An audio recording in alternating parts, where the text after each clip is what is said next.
Thank you, and thank you all for coming today. I'm sorry for the slight delay. My name is Kerry Underhill. I'm Head of Communications for Ahold, for Fonterra. I'd like to hand over to Gary to provide an update of developments today. Before I do that, just to give you a quick update here to let you know that we're continuing to work with the Ministry of Primary Industries, with other New Zealand government departments and with overseas regulators. Our chairman, John Wilson, and other members of Fonterra management met again this afternoon with Minister Joyce here in Auckland to provide him with an update. And as I mentioned earlier, we have our CEO, Teo Spearings, on the line. He's just finished a press conference in Beijing, and he will speak to us shortly. But before then, I'd like to hand over to Gary Romano, our head of the New Zealand Milk Products, to provide you all with an update. Thank you very much, Kerry, and good evening to everybody. Now, since we last spoke last evening, we have made some considerable progress. I just want to remind people that from a Fonterra perspective, human health here is our highest priority. We are moving at speed, and we are moving with our customers and with the regulators. Now, just to do a little bit of recap, the initial source here is 38 metric tonnes of a whey ingredient, a whey protein concentrate, and that protein concentrate, more than half of it has been used as a direct ingredient by our customers. We made press releases yesterday. More than half of the product went to three companies, Wahaha, Coca-Cola and Vitaco here in New Zealand. We've also issued previous press statements to say that because of the processing conditions involved in their processes, those products are safe. The remaining product was something like 13 and a half tonnes of this whey protein concentrate was sent to Australia, and it made ultimately 1,700 tonnes of infant formula products. Another 3.6 tonnes was used in New Zealand to create, in the end, 386 affected tonnes of infant formula. We've been working with customers and regulators during the course of today, and as subsequent to that dialogue, we've now seen further product recalls, a widening of the recall here in New Zealand, and a recall announced in Vietnam as a result of that information. Follows on from similar announcements in China yesterday. We'd also like to say that Fonterra has received confirmation from the Ministry for Primary Industries a short time ago that China has not imposed a blanket ban on Fonterra's products. The Chinese authorities have temporarily suspended importation of whey powder and dairy base powder, which is a whey-based dairy ingredient used in the manufacture of infant formula, produced by Fonterra or produced in Australia using Fonterra's whey protein powder. China's also increased inspection and supervision at the border for New Zealand dairy products, and indicated extra testing may be required.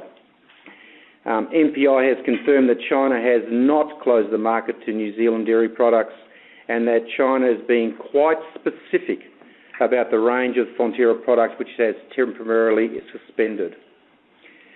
Whole milk powder and skim milk powder have not been suspended. We've also been told that MPI is not aware of any additional market closures.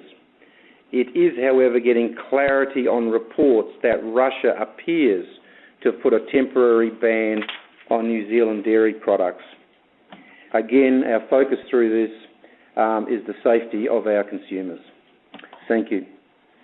Thank you, Gary. I'm now going to hand over to Teo in Beijing. Teo, over to you. Yeah, thank you, Gary.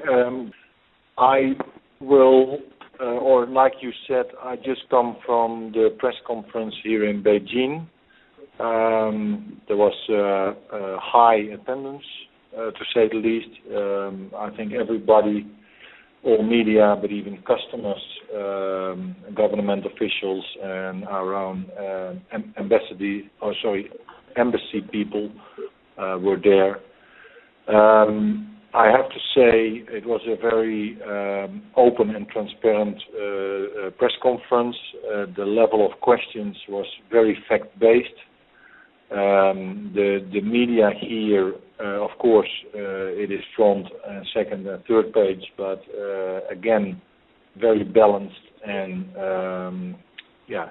fact-based. What I did, and apologies to the New Zealand media that I'm not there, but we once we knew this on 31st of July.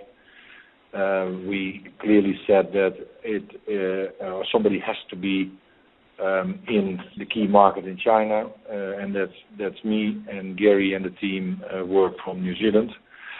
So what I have done to China, but also the wider context of Asia, of course, started off with a deep apology for what has happened here.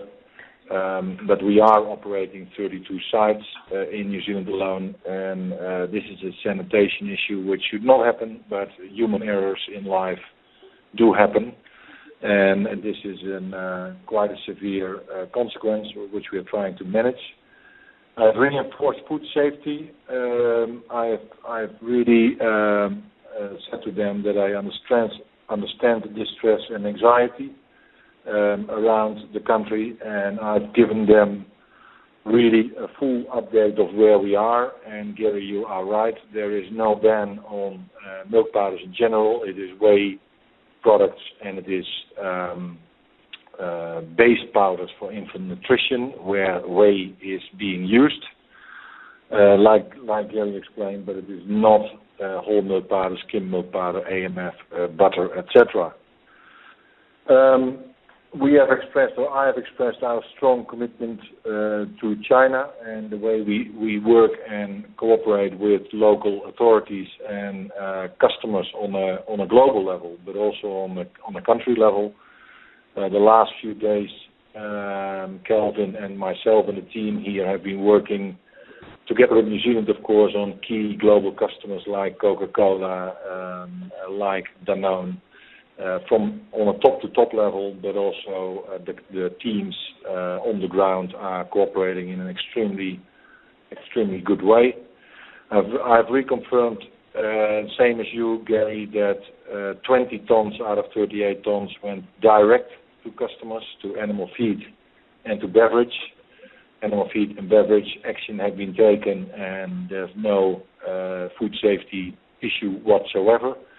And on the infant nutrition powders, what you just explained, that we have located and brought back 90% of the products already, and there's still 10% out there which is being identified and is taken off the shelf, and it's a matter of 24 to 48 hours.